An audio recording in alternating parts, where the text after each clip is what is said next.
tous les jours. Alléluia, j'irai jusqu'au bout. Est-ce que vous le croyez ce matin? Est-ce que vous le croyez ce matin? Seigneur Dieu Tout-Puissant, c'est la promesse que nous te faisons ce matin. Tous les jours de notre vie, nous nous accrocherons à toi. Nous nous accrocherons, Seigneur, à ta main humiliable. Seigneur, tous les jours de notre vie, nous ne chancellerons jamais. Parce que nous savons qui est avec nous. Nous savons qui nous tient la main. Que 1000 tombent à gauche, 10 000 à ma droite. Mais au nom de Jésus, tu l'as promis, Père, nous ne serons pas atteints. Que la contingence, que la confusion, que l'hérésie, que le mensonge frappe dans le monde. Mais au nom de Jésus, tu as fait la promesse que plus jamais ton peuple à toi sera dans la confusion. Pourquoi, Seigneur? Parce que nous sommes devenus la parole. Et le diable ne sait pas cela. Et ainsi nous te bénissons ce matin pour ce glorieux message qui a été apporté, Seigneur. Et je crois que cela a délivré ton fils, ta fille ce matin. Cela a ôté la confusion. Cela a donné une compréhension de la parole. Ainsi, Seigneur, je te prie de me oindre ce matin et de m'écarter du chemin et de parler à ton peuple, Père, dans le nom de Jésus, que tous les démons dans cette salle, nous les condamnons et les chassons dans ce lieu, et que l'onction du 7e sceau et la gloire de la Shekinah puissent se déverser dans ce lieu. Bénis la lecture de la parole, oins la prédication de ce matin, circoncis les cœurs, ôte les confusions et délivre ton peuple. Au nom de Jésus, reçois la gloire, l'honneur et la puissance. Au nom de Jésus, et que les saints disent Amen.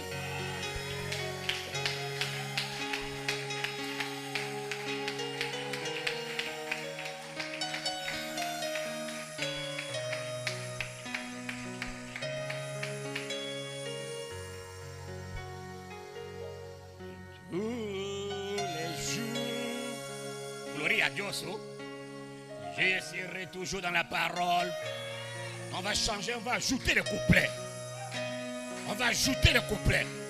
Frère Branham a ajouté sur les ailes de colombe. Hein? On va ajouter les couplets. Tous les jours, je serai dans la parole. Tu crois, tu ne crois pas, je serai toujours dans la parole. Gloire à Dieu. Amen. Maintenant, allons-y, la Bible. 1 Corinthiens 15, mon chapitre préféré. My God, j'aime le chapitre là. Là, tout est condensé dans le chapitre là. La résurrection, l'enlèvement, les changements de corps, tout est dans le chapitre là.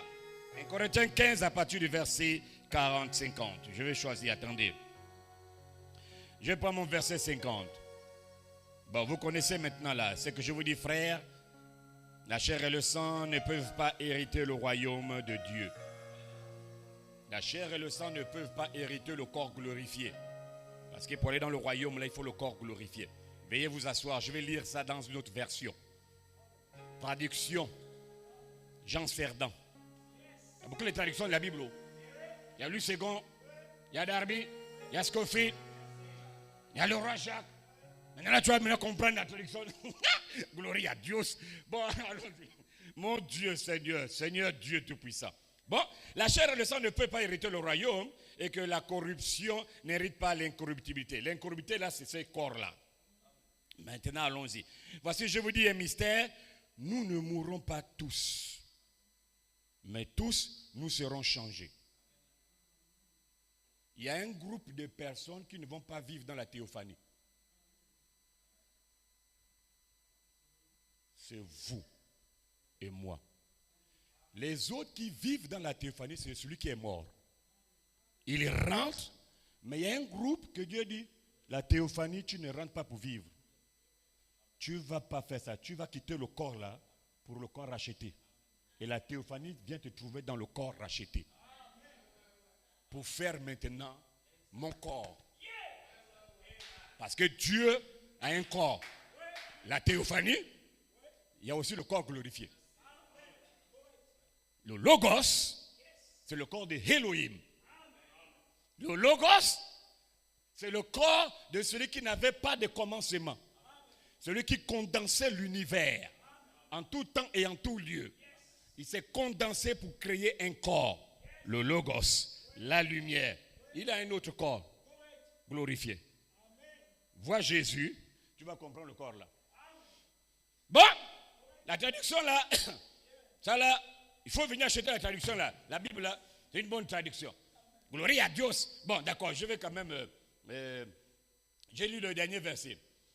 Voici, je vous dis un mystère, nous ne mourrons pas tous, mais tous nous serons changés. En un instant et en un clin d'œil, à la dernière trompette, la trompette sonnera et les morts resteront. Je vous ai dit, la dernière trompette, ça, ce n'est pas la trompette de l'évangile que Branham apporte. La dernière trompette, c'est le changement du corps. Bien. Que Dieu ajoute et bénisse à la lecture de sa parole. Que Dieu vous bénisse richement. J'ai dit que Dieu bénisse. Ah là, j'ai senti qu'il y a des humains. Si on prie quand même pour le Seigneur ce matin.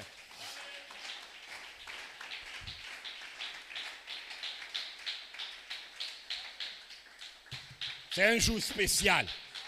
Dimanche, dorénavant, c'est un jour spécial. Sœur Ingrid, toi et moi dans les dimanches là maintenant. C'est un jour spécial. Comme titre ce matin, avant de commencer, la double transformation des corps des saints. Double transformation. J'ai promis ça et je vais réaliser ça. Hein? Que Dieu bénisse richement. La double transformation des corps des saints. Quand j'ai dit les saints vivants, les saints qui sont morts en Christ, la transformation sera double. Double veut dire deux fois. C'est clair, le mot va expliquer. Double veut dire deux. Donc il y aura deux transformations. Hein? Ce n'est pas moi. Oh. C'est pas moi. Oh. C'est Dieu qui l'a dit. Que Dieu vous bénisse richement. Est-ce que vous avez aimé Willy prêcher? Bon, si tu as aimé, acclame le Seigneur. Ça là, frère Ben, les citations là, je dois prendre ça pour venir en écho. Je dois prêcher ça encore. C'est des bonnes citations puissantes. Parce qu'il faut que les gens entendent les gens de citations là. J'entends les gens dire dans le monde, enlève-moi la montre là d'abord. Les problèmes vont commencer là. On acclame pour le Seigneur, enlève la montre, déchire. Déchire et puis tu payes après.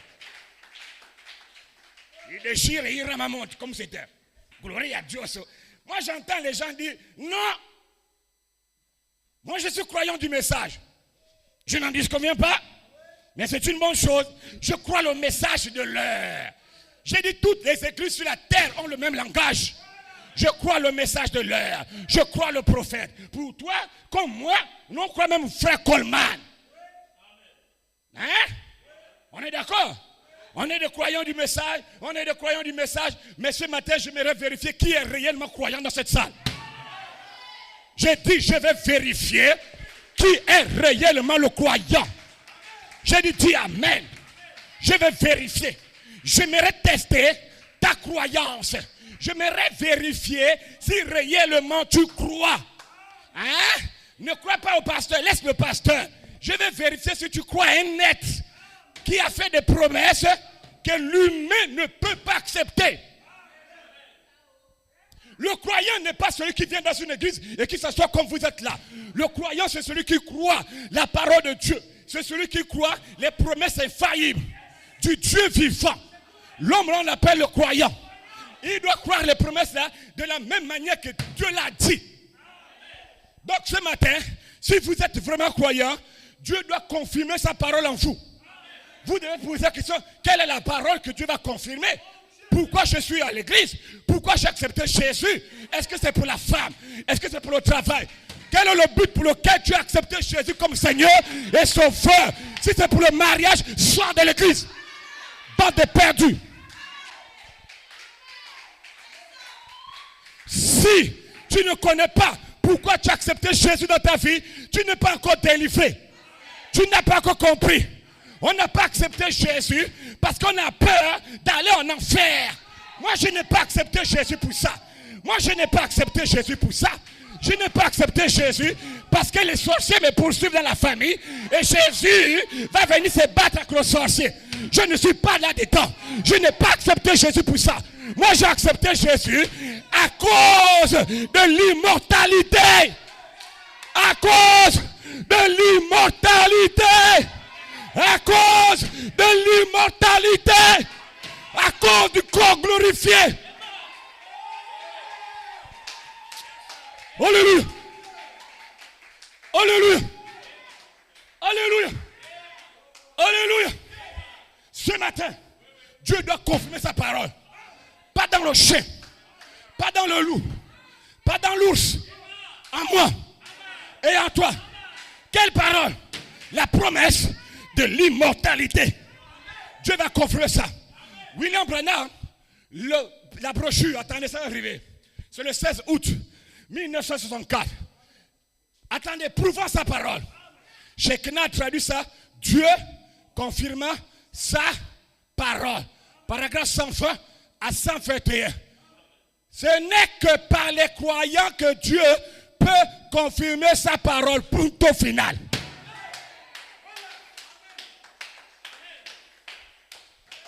Tu n'as pas dit amen. Continuons la citation. C'est par le moyen des vrais. Donc il y a beaucoup. Oh. Parce que la précision là vient maintenant changer tout. C'est par le moyen des vrais croyants que Dieu confirme sa parole. Virgule. Ce n'est pas par ceux qui disent qu'ils croient, mais par ceux qui croient réellement.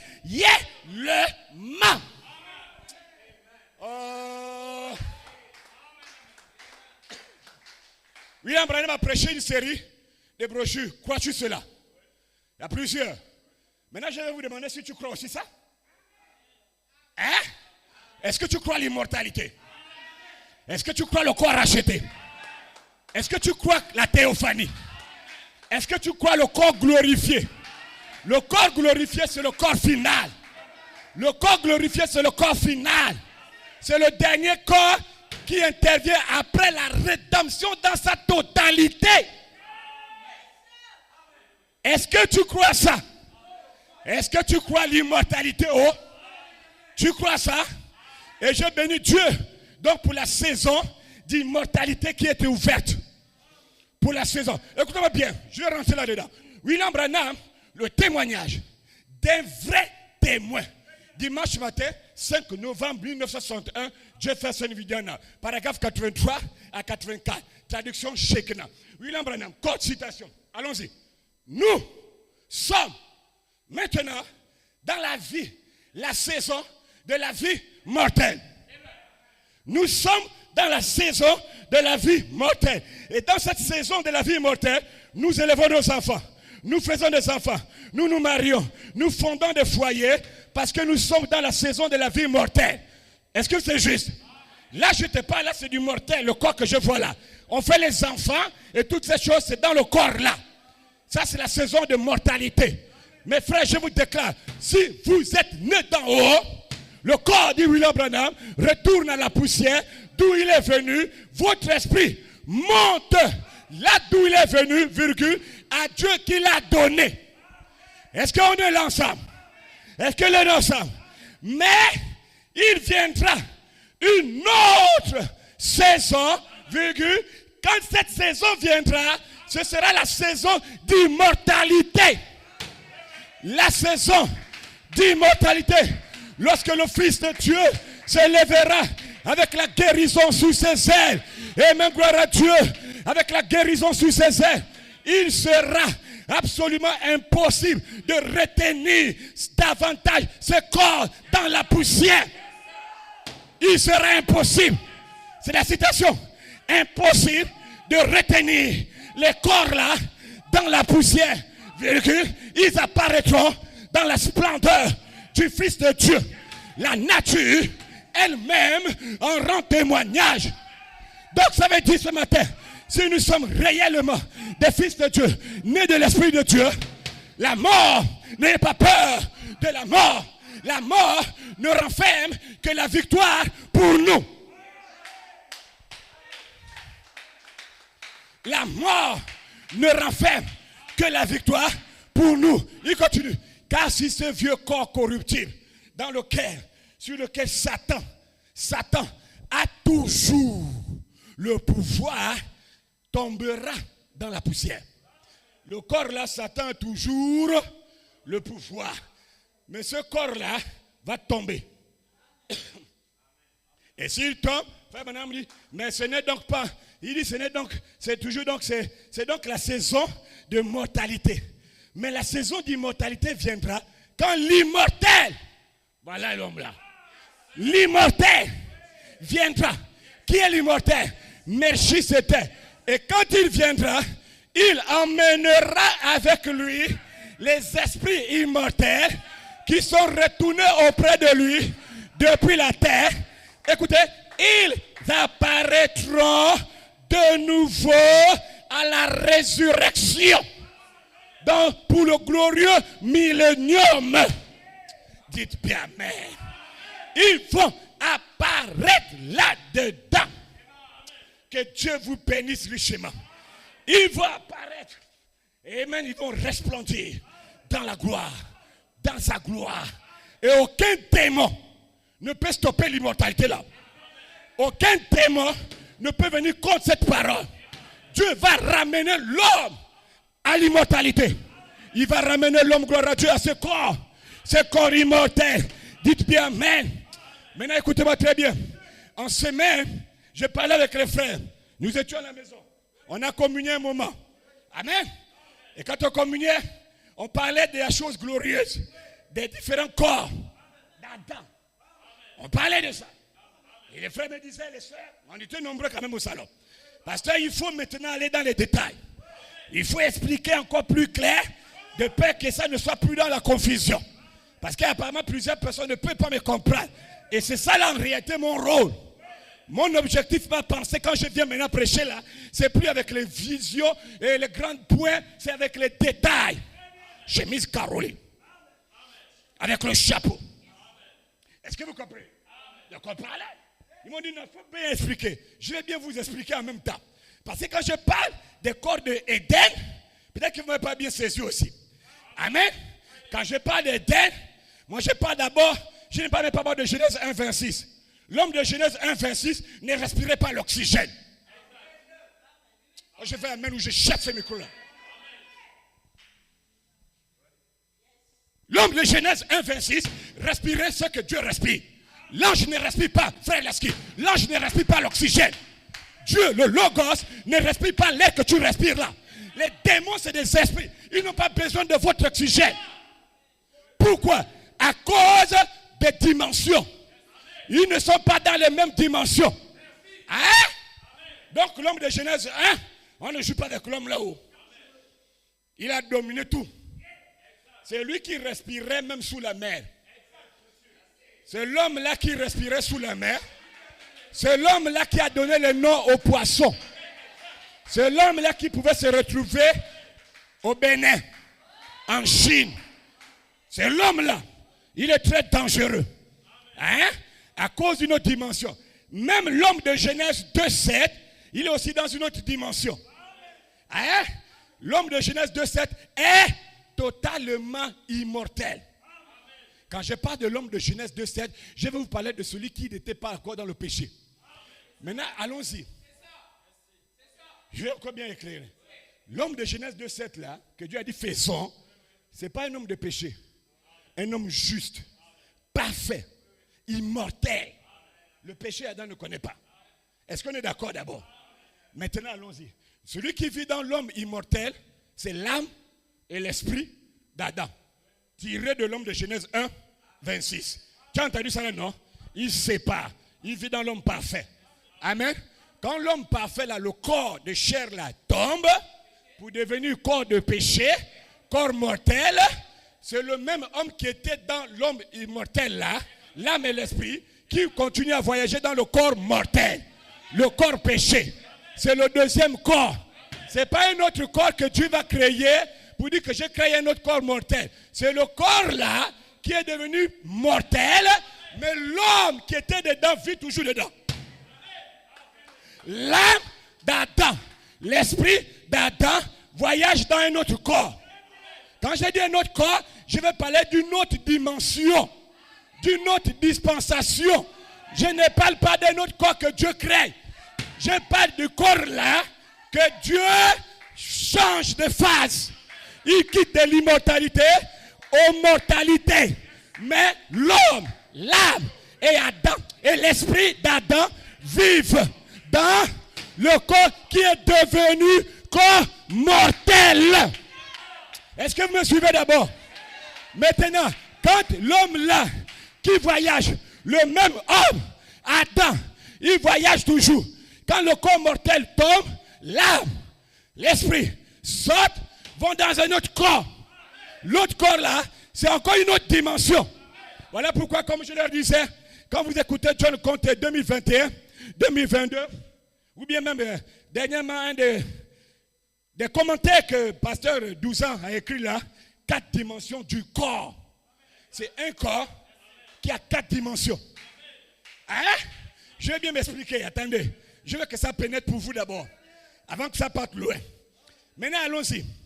Qu'est-ce que je voulais dire? Bien. Regardons bien maintenant. L'homme qui part dans la théophanie, c'est un autre corps.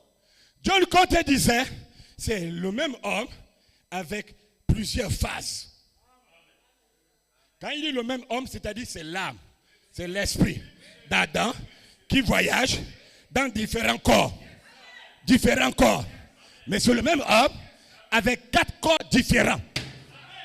Hein? Là, c'est amplifié parce que le quintuple ministère, avec la promesse que Dieu leur a faite par Branham, que le quintuple ministère va prendre ce que j'ai dit, ils vont donner plus de sens. Ils vont expliquer ça un peu plus fort, mais vous devez croire à ça. Attendez, c'est en janvier 65. William Branham.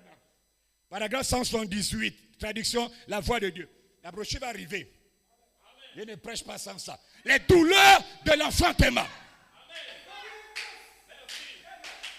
J'ai posé le fondement. Il y a un groupe qui viendra. Il précise, des jeunes gens qui vont prendre ça, ils vont donner plus de sens à faire classer.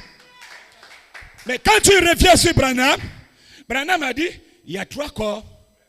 Corps mortel, la théophanie et le corps glorifié. Dimanche prochain, je dois dévoiler notre mystère sur le corps glorifié, sa formation, comment Dieu le forme en détail. Branham, il sait ce qu'il disait. Le corps mortel, il dit 3 corps. Le corps théophanique, un vide, un looping.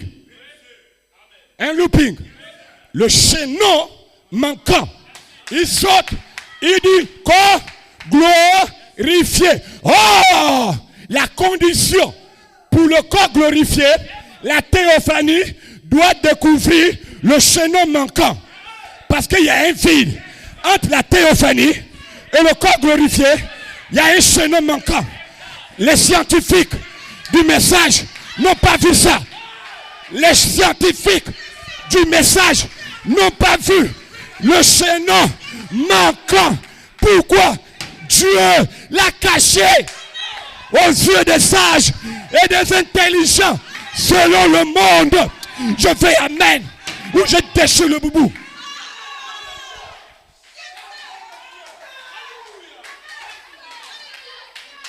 Ne fuyez pas. Tu vas me supporter. Qui cherche trouve. Qui trouve supporte. Ne fuyez pas. Tu vas me supporter aujourd'hui. J'ai dit tu me supportes. Le chaînon manquant. Je dois mettre pause pour dimanche. Sinon je vais condenser tout. Hein? Je me demande qui suit le mouvement de l'esprit. Il y a 3. Le mortel. La théophanie. Il vient, il dit, il y a le glorifié. Frère Branham ferme la Bible, il parle. Quand Branham tourne le dos, il est rassuré. Quand le pasteur Jean Sédan viendra, l'ange qui est avec moi va le oindre. Il va expliquer ça à l'église. Entre la théophanie et le corps glorifié, il y a quelque chose pour... Non, Dieu est fort, hein? Pour donner, aider l'église, le monde. Il donne un filon. On appelle ça comment? Le filon. Comme un indice. Il y a un petit indice. Il y a le corps mortel. Ça là, vous pouvez trouver dans beaucoup de brochures. On va revenir sur ça. J'ai déjà beaucoup prêché ça là. Le corps théophanie et le corps glorifié, il part, il dit, il y a un autre corps gracheté, il est parti. Il a fermé les brochures.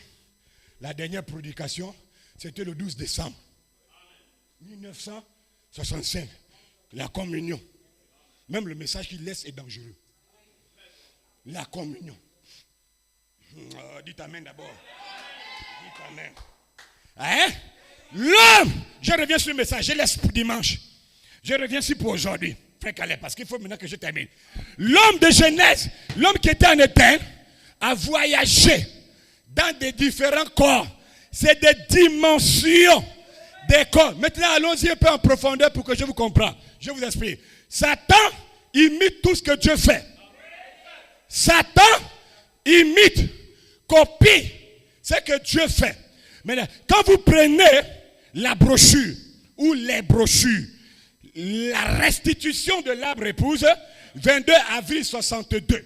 Vous prenez encore la brochure, il prêche ça 2 fois. Le Kazam, la sauterelle, le Gélec, le Asie. C'est le titre de la brochure, hein? Il prêche le titre là 2 fois. Le 23 août 59, 12 juin 53. Frère Branham vient, il dit à l'église, il dit, le Kazam que vous entendez, la sauterelle, le Gélec et le Asie, c'est le même démon, le même Lucifer, le même Satan, sur 4 formes différentes. Le Kazam n'est pas la sauterelle. Le Kazam, c'est la chenille. Le locus, il mange les fruits. La sauterelle, c'est le criquet. Mais la chenille et le criquet ne sont pas pareils. Mais c'est le même démon. Dis amen. Stéphane glorifié.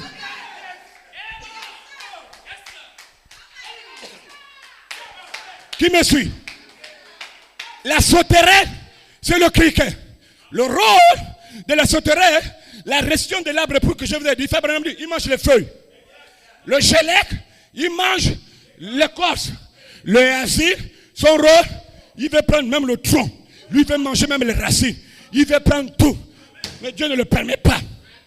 Dieu ne le permet pas.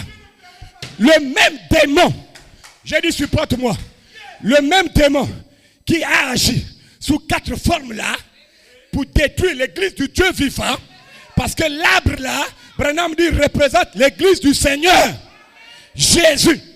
Donc, le démon là, qui est venu sur 4 formes différentes, Dieu, écoutez-moi très bien, ça je vais rentrer là aujourd'hui. Dieu, pour combattre et contrer le diable sur les 4 formes, lui aussi, Dieu, il sort aussi sous 4 onctions différentes. Il sort aussi sous 4 ministères. La justification, la sanctification, le baptême du Saint-Esprit et la 4e lumière, la parole. Aucun démon dans l'univers ne peut venir contre la parole. Aucun démon ne peut venir contre toi. Voilà pourquoi il a été dit à Joseph Coleman, le commentaire du 5 octobre 2011, et même gloire à Dieu, à la page 7, c'est que Satan ne savait pas. C'est que toi, Coleman, tu es devenu la parole. Ce que le monde ne sait pas, c'est que vous, au Gabon, vous êtes devenu Jésus, la parole, faite chair. Satan ne sait pas que vous êtes devenu la parole.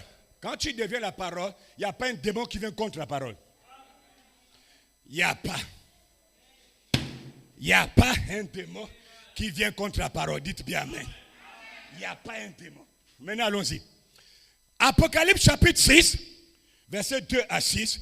Branham explique le chapitre là dans le premier saut, le deuxième saut, le troisième saut et le 4e saut.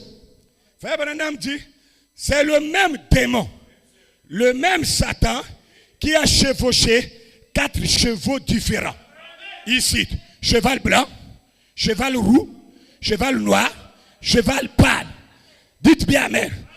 Quand Satan sort sur le premier cheval, le cheval blanc, les gens croyaient qu'il était frère.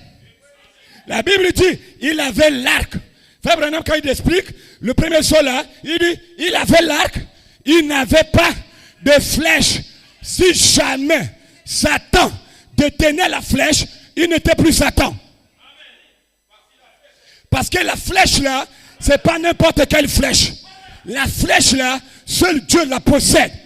Voilà pourquoi William Branham, le vendredi 1er août 1956, il vient, il prêche à chef Paul Lucian. Frère Branham prêche la flèche de délivrance. La flèche de délivrance de la part de Dieu tirée à l'aide d'un arc. Satan ne pouvait pas avoir la flèche de délivrance. Satan ne peut jamais délivrer quelqu'un. Alléluia. Alléluia. Alléluia. Mais le seul qui peut délivrer, c'est notre Seigneur Melchisédek. Au nom de Jésus, vous tous qui êtes dans cette salle, Dieu va tirer sa flèche de délivrance. Tu seras délivré. Quiconque entend ce message, Dieu va le délivrer. Dites amen seulement. Dieu vous délivre maintenant. La flèche. Satan, frère Ben, n'a pas de flèche. Satan, il est venu prêcher. Il n'avait pas la vision. Il n'avait pas l'inspiration. Il n'avait pas la compréhension des Écritures. Les citations, il n'y avait pas assez. C'est pas fini. Dites bien amen. Il a l'arc. Il n'a pas de flèche. William Branham, le premier saut, un bluffeur, un menteur. Il fait croire aux gens qu'il est prédicateur. Parce que Frère Branham dit, c'était la forme des prédicateurs. Et les frères n'ont pas pu percer le mystère là. Parce qu'il est venu au nom de Jésus. Sainteté en son nom. Le clergé. Il vient là dans l'église, il voit le pasteur est pauvre, les mêmes tenues. Comme vous me voyez là. Il vient le pasteur, il dit au pasteur, tu as les mêmes habits. Tu vis que dans la maison, tôle en haut, tôle en bas. Je peux te construire l'immeuble. Je peux te faire voyager. Mais quand tu vois l'église dire amen fort fort comme ça, là, le bruit là, ils font comme si on est dans le monde.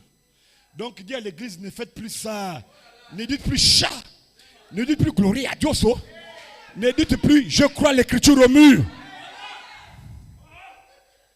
Le pasteur dit, bon, c'est vrai, tu as raison. Tiens d'abord les 2 millions là pour le café. Le soir, je viens te donner l'argent de la nourriture. C'est pas moi, oh.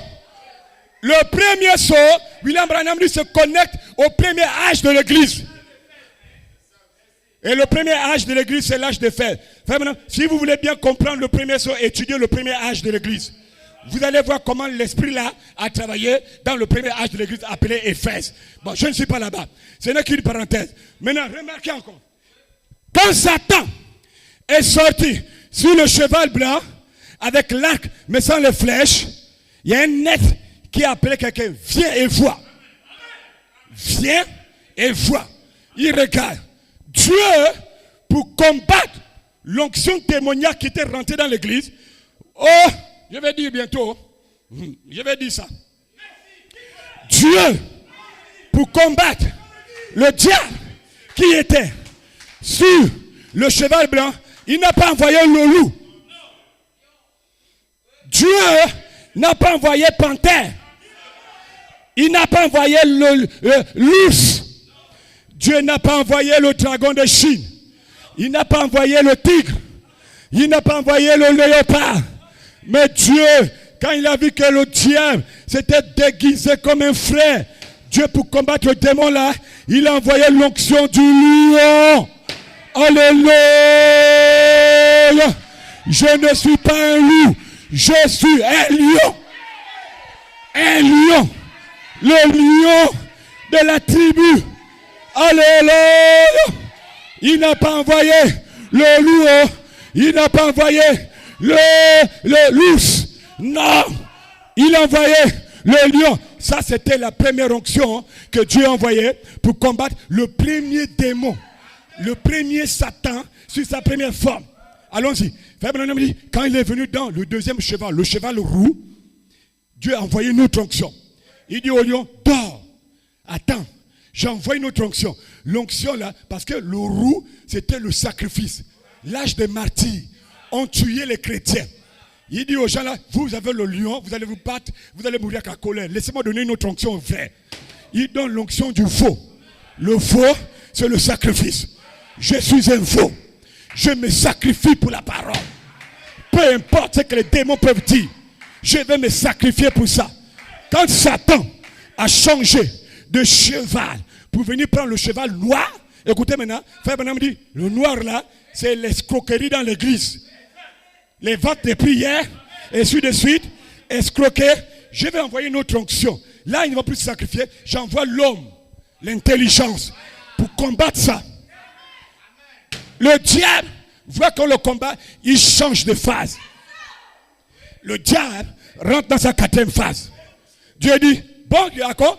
Et la 4e phase de Satan, c'est le cheval pâle. Frère Branham dit, la couleur pâle, c'est la couleur de la mort. Il est mort. Quand quelqu'un est maintenant pâle, l'homme là, il meurt déjà. Il n'est plus rouge. Les yeux deviennent pâles. Dieu dit, pour combattre le démon de la mort, je laisse le lion, je laisse le veau, je laisse l'homme, je vais prendre l'aigle. L'aigle. L'aigle va dévoiler au monde entier que lui que vous dites frère là, ce qu'il dit c'est la mort. Il monte dans les profondeurs de la parole. Dites amen. Oh. Il rentre dans les profondeurs de la parole. Ce matin, l'Esprit du Seigneur est sur moi. Il m'a oué. Qui m'a oué? Les 4 sanctions sont à moi. Le lion, le veau, l'homme, l'aigle. Les 4 sanctions, William Branham. Les 24 anciens. Les 24 anciens. Ou bien Apocalypse, chapitre 4, 2e partie. 1er janvier 1961. William Branham, paragraphe 161. Shekinah publication. Les 4 êtres vivants, les 4 onctions là. Les 4 êtres vivants représentent l'église vivante. Virgule. L'église qui vit dans la puissance de la résurrection de Jésus-Christ. Punto final. Je fais amen.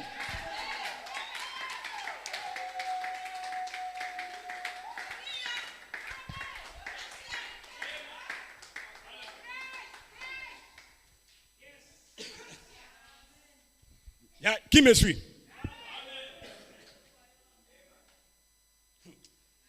Vous jouez avec les onctions là. L'onction là, quand il voit une personne, s'il faut mourir à cause de la parole, il n'a pas peur de la mort. Advienne que pourra. Je ne changerai jamais de position. Je reste avec Dieu.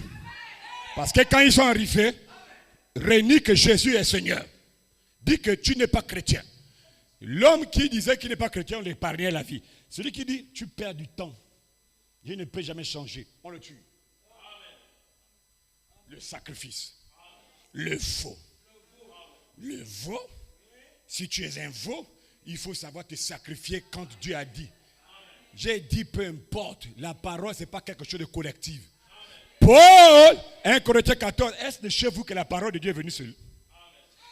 Il continue. Est-ce à vous seul que Dieu a révélé quelque chose? Expliquez-moi. Je dis, ce n'est pas moi. C'est Paul. Paul dit, est-ce que c'est vous seul que Dieu a révélé, a donné la compréhension des Écritures au mur?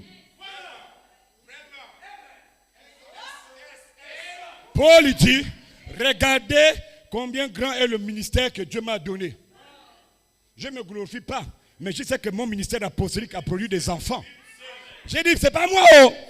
Paul. Paul, oh. Hein? C'est Paul. Bon, maintenant, avec de telles onctions, il n'y a pas un démon qui peut s'approcher. Parce que le trône est environné de ces onctions-là. Le trône de Dieu n'est pas au ciel. Allez-y, lire maintenant le 8 janvier 61, le trône. Le trône, c'est un humain. C'est une sœur. C'est un frère. Donc, si tu crois que tu es le trône, les 4 onctions là t'environnent.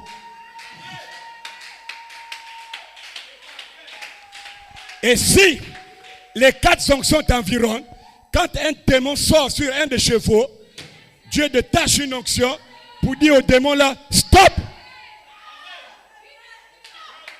C'est une onction. Voilà pourquoi j'ai dit, je ne me comprends pas. Parce que je suis environné de ces onctions.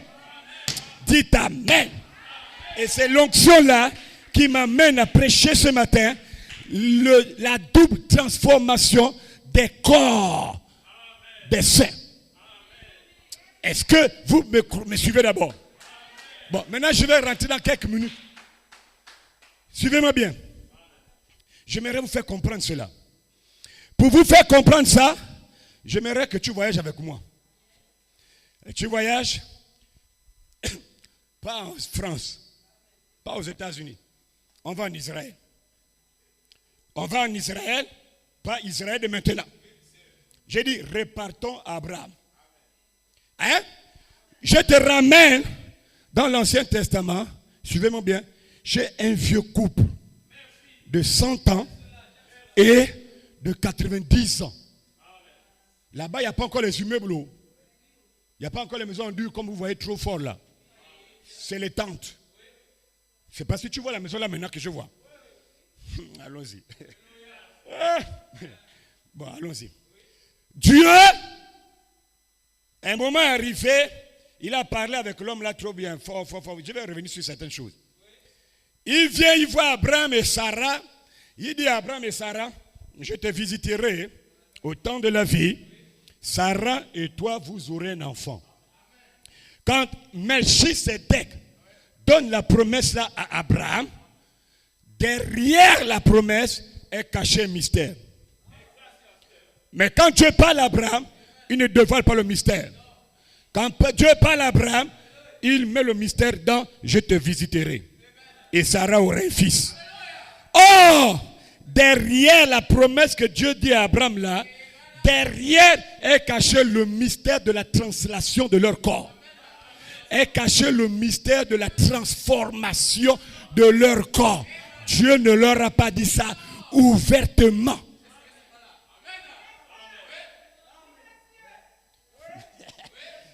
Est-ce que vous me comprenez? Dieu m'a dit, Sarah aura un enfant. Voilà pourquoi Sarah a ri. Une vieille comme moi, mon mari n'a plus de plaisir sur moi. On ne se touche plus. Et tu dis que j'aurai un enfant. Sarah, humainement, a répondu d'après la phrase, je te visiterai et Sarah aura un fils. Elle n'a pas vu le mystère caché derrière. Elle a parlé comme une insensée. Comme la femme de Job.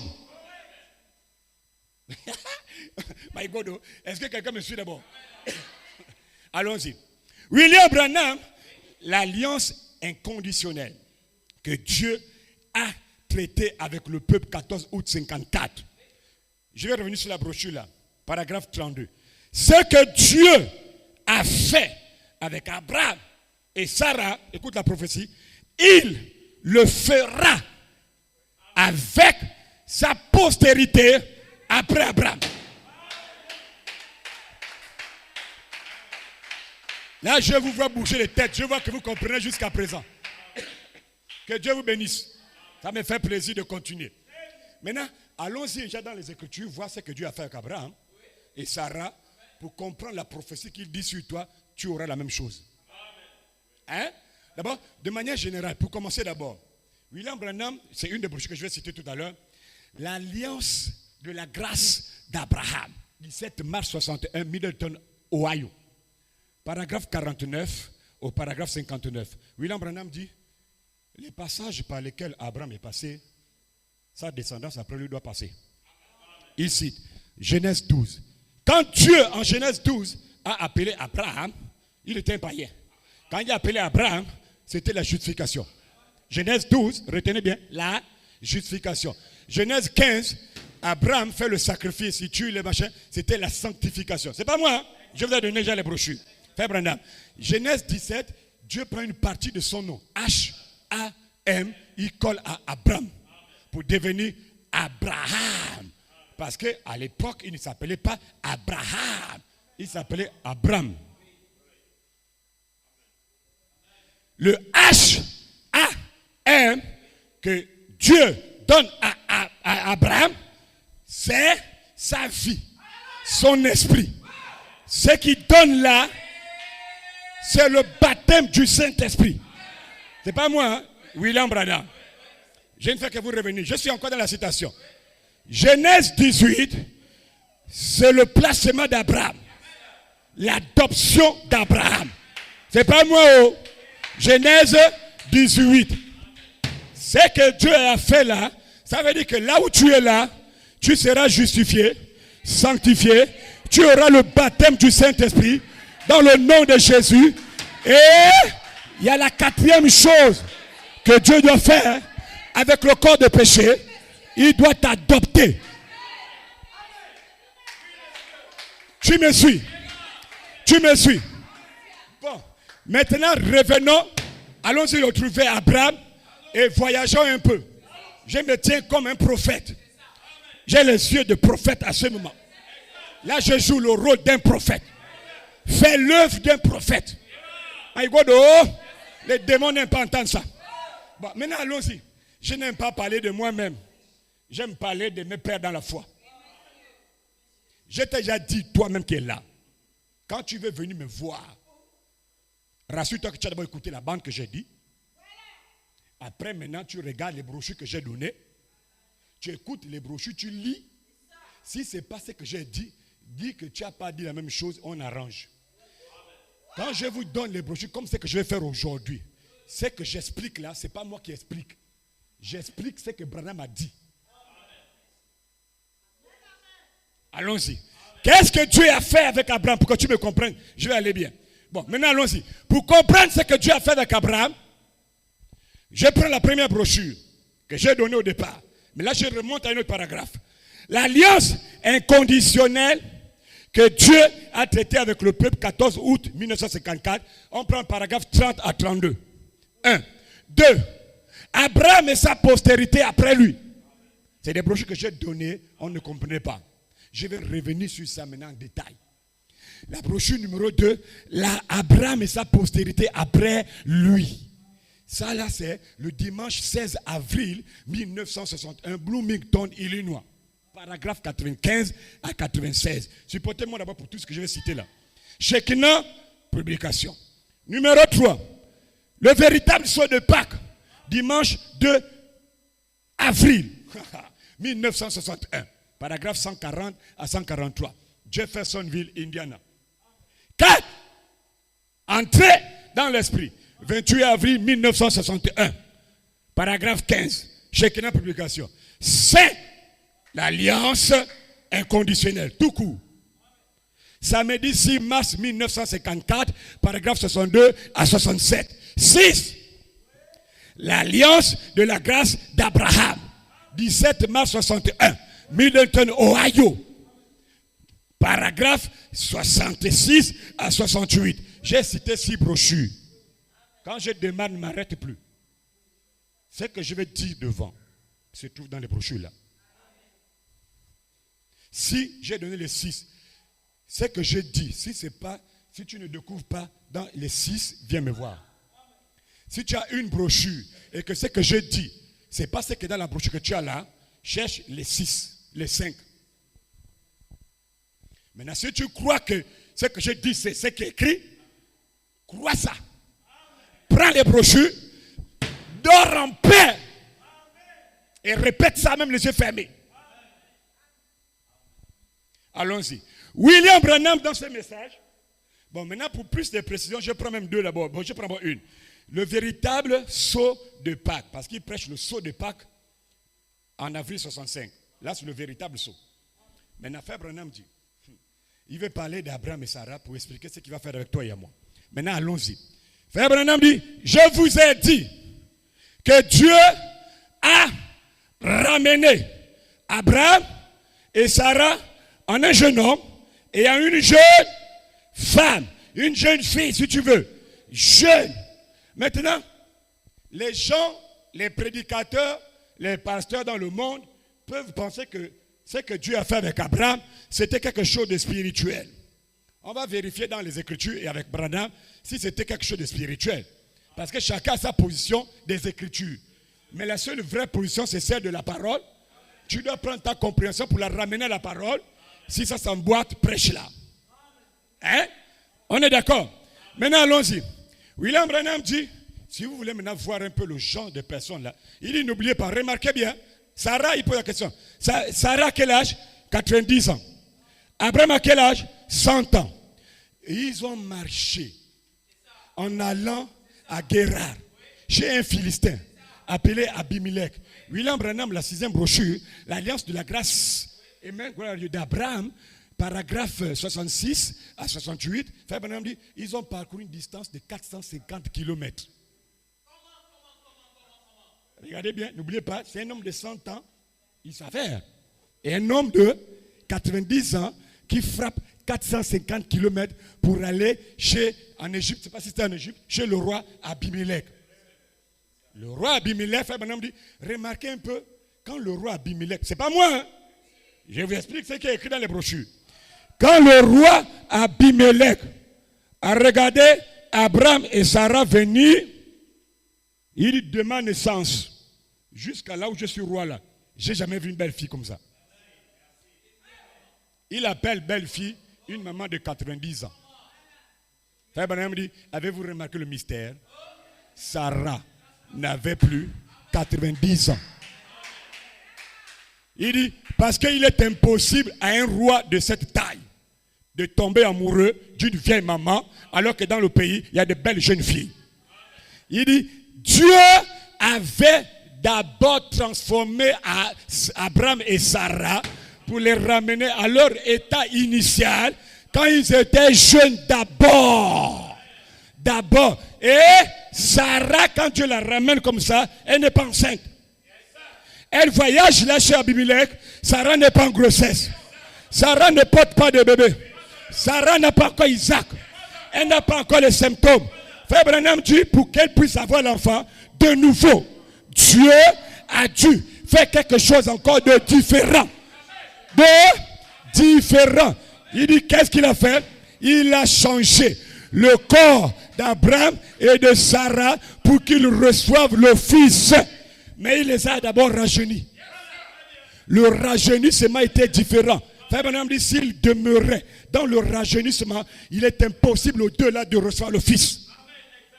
Attendez, allons-y seulement. Le mystère va sortir tout à l'heure.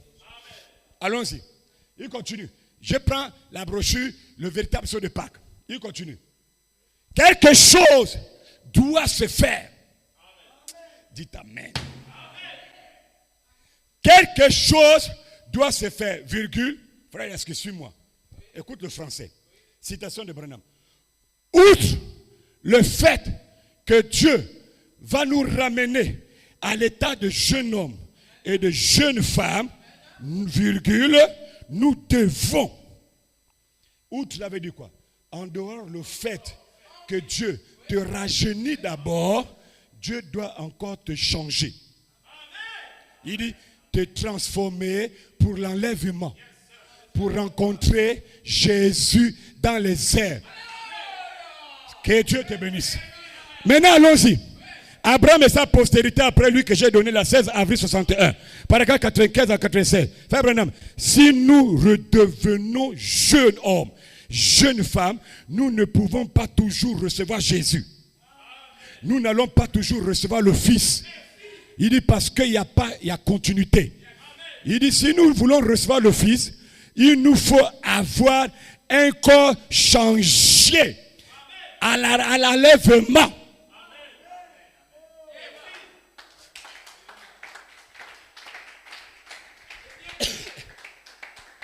Que Dieu bénisse richement. Il nous faut avoir un corps changé pour la rencontre dans les airs, virgule, l'enlèvement. C'est là, pause, allons-y. Le corps de résurrection n'est pas le corps de l'enlèvement. Le corps de résurrection, c'est le rajeunissement. Le corps de résurrection, c'est le corps racheté. Maintenant, William Branham, le corps de l'enlèvement, ce n'est pas le corps racheté. Le corps de l'enlèvement, c'est le corps glorifié. Il continue. C'est le seul corps qui te permettra de rencontrer Jésus. Mais quand Dieu te rajeunit, te ramène à la jeunesse que tu avais au départ, c'est le corps de résurrection. C'est avec ce corps que tu vois les saints. Et vous communiez. Aucun d'eux ne peut avoir le corps glorifié. William Branham, l'alliance de la grâce d'Abraham, paragraphe 68, nous ne changerons jamais l'ordre de Dieu. Point final.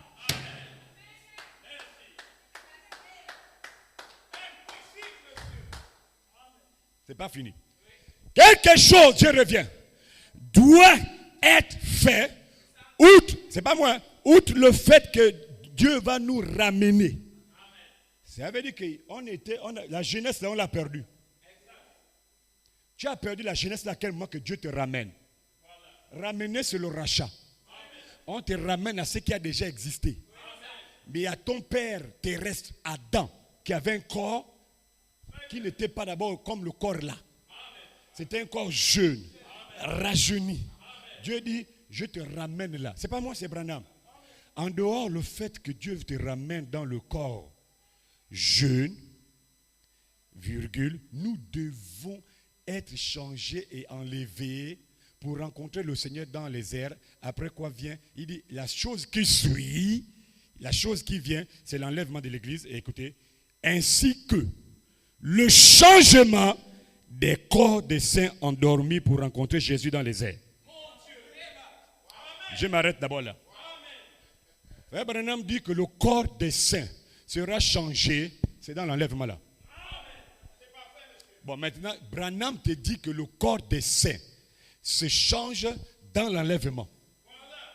Le corps de Branham, le corps de Joseph Coleman se change dans l'enlèvement. Quand on dit dans l'enlèvement, la période qu'on doit partir là, Dieu doit transformer vos corps à nouveau.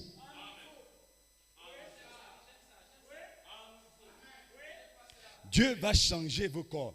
Donc, le corps que les saints ressuscitent n'est pas le corps glorifié. Parce que Branham dit que le corps glorifié, les saints l'auront dans l'enlèvement.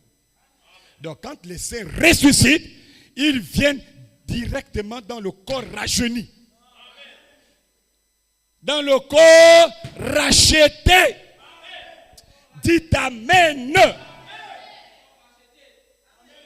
Quand je dis le corps racheté, c'est le corps qu'Adam avait avant le péché. Dieu vous ramène là. Ramener veut dire, ça a existé, c'est perdu. Dieu vous ramène à ça. Et quand Dieu vous ramène à ça, alors, vous communiez pendant un moment. Frère Branham dit, le changement viendra ensuite. Le changement là, c'est le corps glorifié pour l'enlèvement.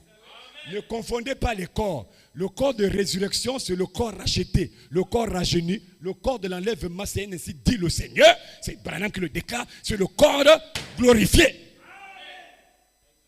Bon, allons-y. Je vais terminer avec quelque chose. Je ne sais pas long. Écoutez maintenant. La promesse a dit à Abraham, ce qu'il a fait avec Abraham, il le fera avec sa postérité après lui. On est d'accord, n'est-ce pas?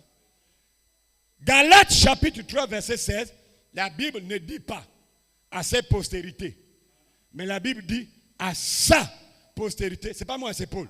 C'est-à-dire Christ. On est d'accord? Galates 3, verset 16. Donc, Abraham, ce que je fais avec toi, je vais le faire avec ta postérité, après toi. Il savait que la postérité là, ce n'est pas tes postérités, c'est ta singulier. Et c'est Christ.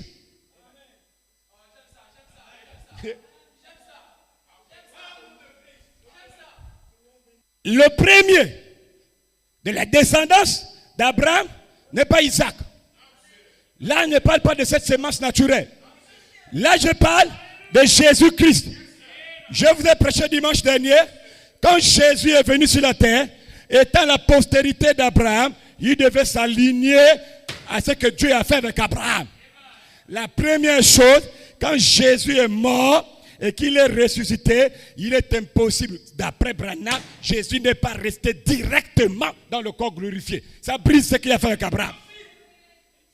Ça brise ce qu'il a fait avec Abraham. Donc Jésus est ressuscité dans le corps rajeuni. Le corps racheté.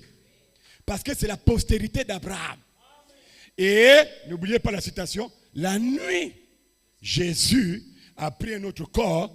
Tous les pasteurs du monde entier, les prédicateurs du monde entier, qui ont au moins l'Esprit de Dieu en eux, ils savent que le corps que Thomas a touché, c'était le corps glorifié. J'ai dit tous les pasteurs du monde entier qui savent que le corps que Thomas touche là, c'est le corps glorifié. C'est la postérité d'Abraham. Galates 3, verset 29. Et si nous sommes avec Christ, nous aussi, nous sommes sa postérité. Deuxième partie. Bon, si Jésus est passé par Abraham, Coleman doit passer par Abraham, Branham doit passer par Abraham, Bosworth doit passer par Abraham, le pasteur Neville, Orman Neville, doit passer par Abraham. C'est-à-dire que Neville, Branham, Coleman doivent d'abord ressusciter dans le corps de résurrection que le corps rajeuni, le corps racheté. Ils vont communier. Branham et Neville doivent communier dans le corps racheté. Et après ça, Dieu va envoyer notre puissance de transformation pour quitter du corps racheté au corps glorifié. Et le corps glorifié, c'est le corps de l'enlèvement, et c'est le corps avec lequel nous verrons Jésus. N'oubliez jamais ça, Branham dit, les saints, leur changement de corps se fera dans l'enlèvement. Maintenant, quand on te dit que les morts vont sortir directement avec le corps glorifié, comme Jésus, comment comme Jésus? On appelait Jésus. Jésus a dit, c'est pas pareil. Je ne suis pas resté directement avec le corps glorifié. Je suis venu avec mon corps racheté. Et à minuit, j'ai pris le corps, quel corps? Glorifié. À quel moment?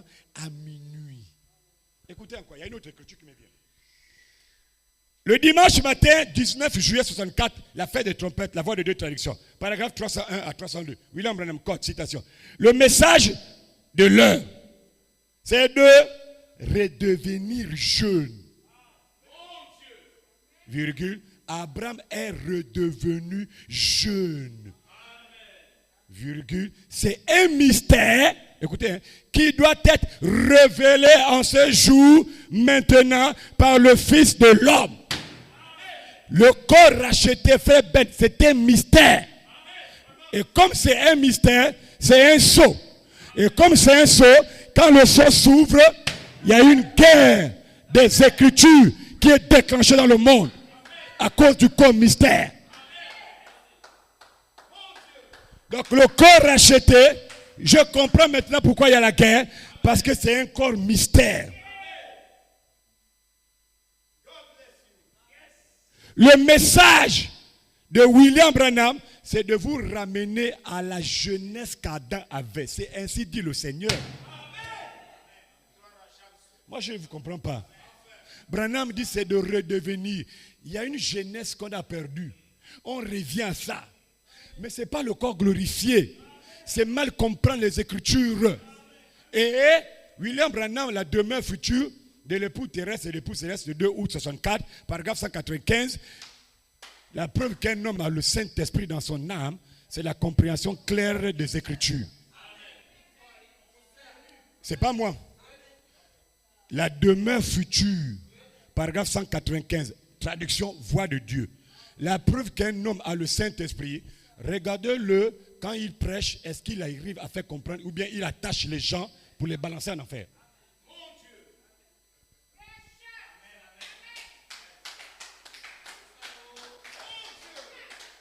Le corps qui est de le racheter, c'est le corps mystère. C'est un mystère. C'est pas moi, c'est Branham dit. C'est un mystère qui sera révélé. Le Fils de l'homme que vous entendez là, c'est la parole. Le Fils de l'homme, c'est la parole. Pour voir sa parole, paragraphe 210. Le Fils de l'homme est la parole. La parole, c'est le Saint-Esprit. Donc le Saint-Esprit doit dévoiler aujourd'hui, c'est quoi le corps mystère là? C'est pourquoi j'ai dit dimanche, on va revenir sur ça. Que Dieu vous bénisse richement. Est-ce que vous le comprenez? Est-ce que quelqu'un comprend la double transformation? Quand tu meurs, tu ressuscites, tu viens dans le corps racheté. Nous les vivants, on se transforme, on rentre dans le corps racheté et on parle. On communique. Aucun d'entre nous n'a le corps glorifié là. Si quelqu'un a le corps glorifié, il n'est pas la postérité d'Abraham. C'est ainsi dit le Seigneur.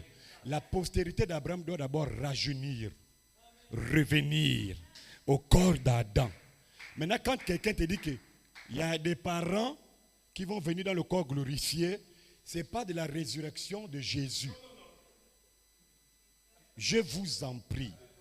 C'est une autre résurrection qui n'est pas connectée à la pensée éternelle de Dieu. Maintenant, les corps là, on ne sait pas si c'est les réprouvés, même les vierges folles, je ne sais pas, je sais pas. Mais je te parle d'un corps. Nous, on vit d'abord dedans. On doit d'abord vivre pour un moment, je ne sais pas combien de temps et combien de minutes.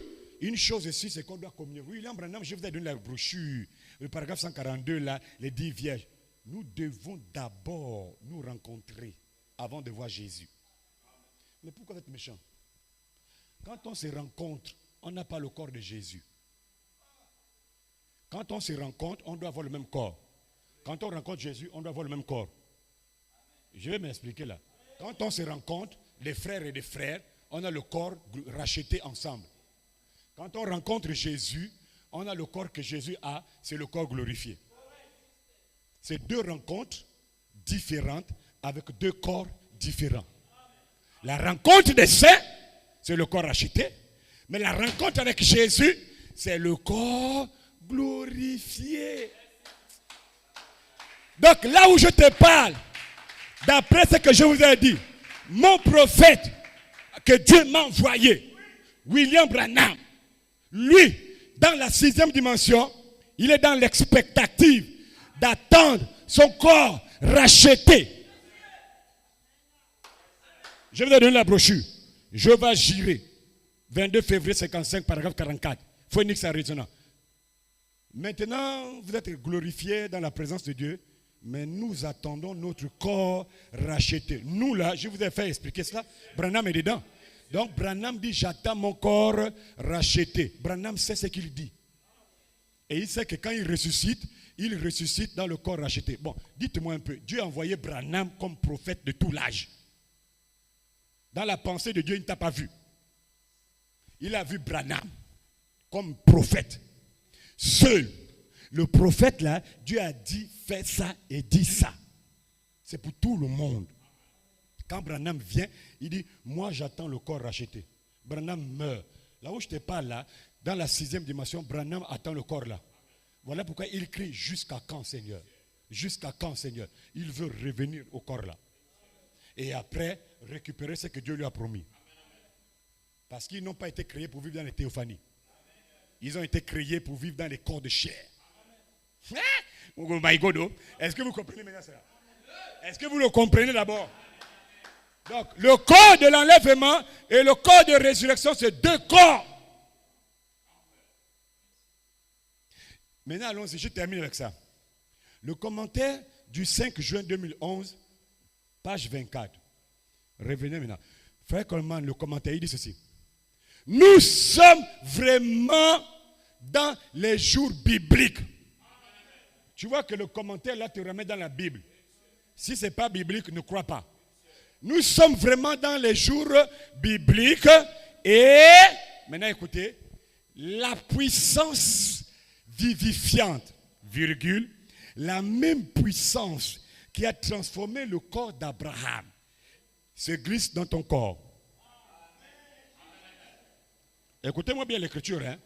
La puissance vivifiante qui a transformé Abraham se glisse sur vous. Vous qui c'est, frère Coleman. Si la puissance qui est rentrée dans le corps de Coleman là, ne transforme pas Coleman comme Abraham, on ne comprend pas donc. Parce qu'il te dit, revenons au jour de la Bible. Maintenant, quand tu reviens au jour de la Bible, tu dois prendre Branham obligatoire parce que Branham est le seul qui a pu expliquer ce mystère. Branham est le seul qui a pu décortiquer le mystère de la translation d'Abraham et de Sarah. Dites bien Amen. Il est le seul. L'Écriture déclare, continue.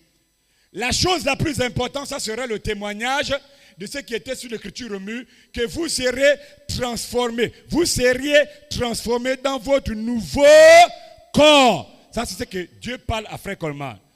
Tu seras transformé dans ton nouveau corps. Arrêtons-nous là. Si on dit tu es transformé dans ton nouveau corps, le corps de Coleman, quand l'homme la parle à Coleman, il a 83 ans. Le corps de 83 ans n'est pas le nouveau corps. Parce que s'il revient dans la Bible, la puissance qui a transformé Abraham, il dit la puissance là est dans ton corps. Ça veut dire que la puissance là n'a jamais quitté Frère Coleman. Même dans la théophanie, la puissance là de transformation demeure dans la théophanie.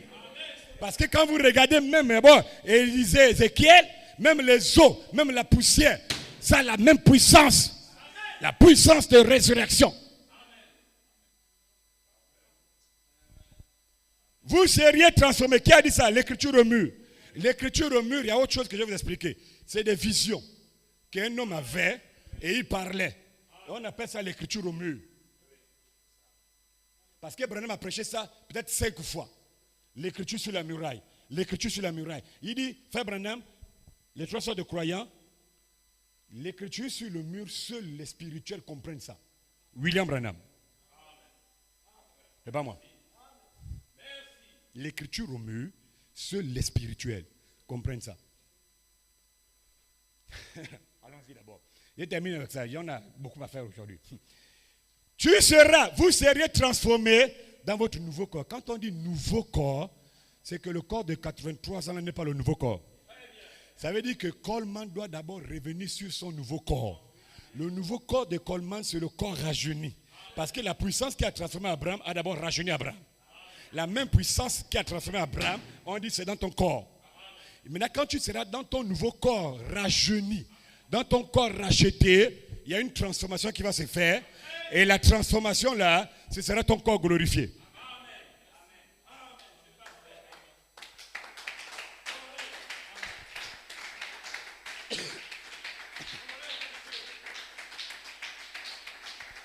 Ça ne ment pas.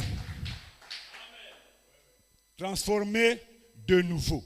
Mais en français, ça veut dire quoi? Dieu. Il faut faire les cours de français aux autres.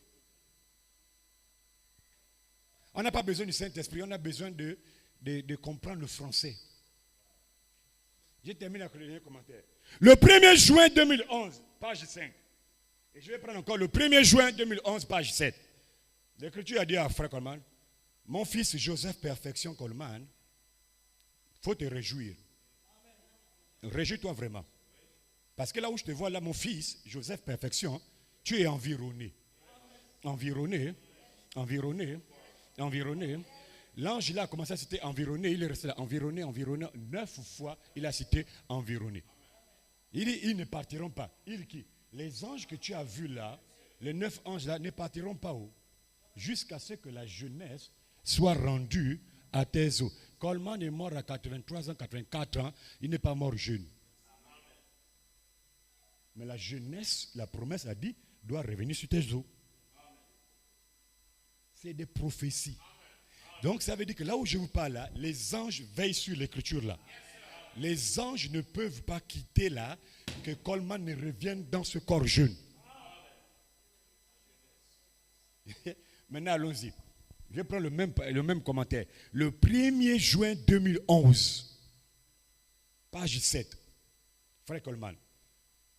Nous savons que votre guérison transformation. On dit comment? Slash. Hein? Parce qu'il y a un trait là. Guérison et puis on met un trait comme ça là. Transformation. Slash. Bon, nous on ne connaît pas. Nous on met tiret. On ne va pas avoir des problèmes sinon on va encore mal m'interpréter. Nous savons que votre guérison, transformation, après de sévères tests, maintenant est visible. La guérison que l'ange parle à Coleman là n'est pas la guérison physique du corps. Parce que la guérison a une double phase. Il dit la guérison que je te parle là, c'est ta transformation. Ce n'est pas la guérison physique. C'est la guérison de ton corps, de ton âme. Tout ça va être transformé. Voilà pourquoi on te dit guérison flash / transformation. Guérison / transformation. Voilà. Je dois m'arrêter là. Maintenant, il continue. Nous savons que ton vieux corps de 83 ans va tomber. Va mourir. Et tu sortiras dans ton jeune corps transformé de 21 ans.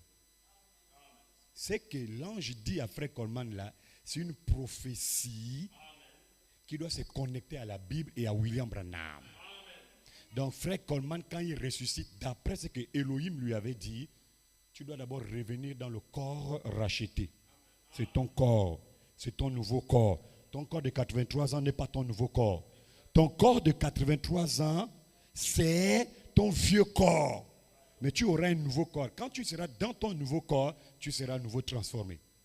La transformation, c'est tout simplement le corps glorifié qu'il aura. Vous tous qui êtes ici ce matin, si Dieu permet qu'un d'entre nous part, il rentre dans la théophanie, à la résurrection. Quand tu reviendras, tu seras dans ton corps de résurrection que le corps racheté. Maintenant, il y a un certain groupe qui ne vivra pas dans la théophanie. Dieu les transforme directement de ce corps-ci au corps racheté. Ils restent et ensemble, vous êtes dans des corps rachetés. Quand vous êtes dans le corps racheté, il y a une promesse que vous attendez dans le corps racheté.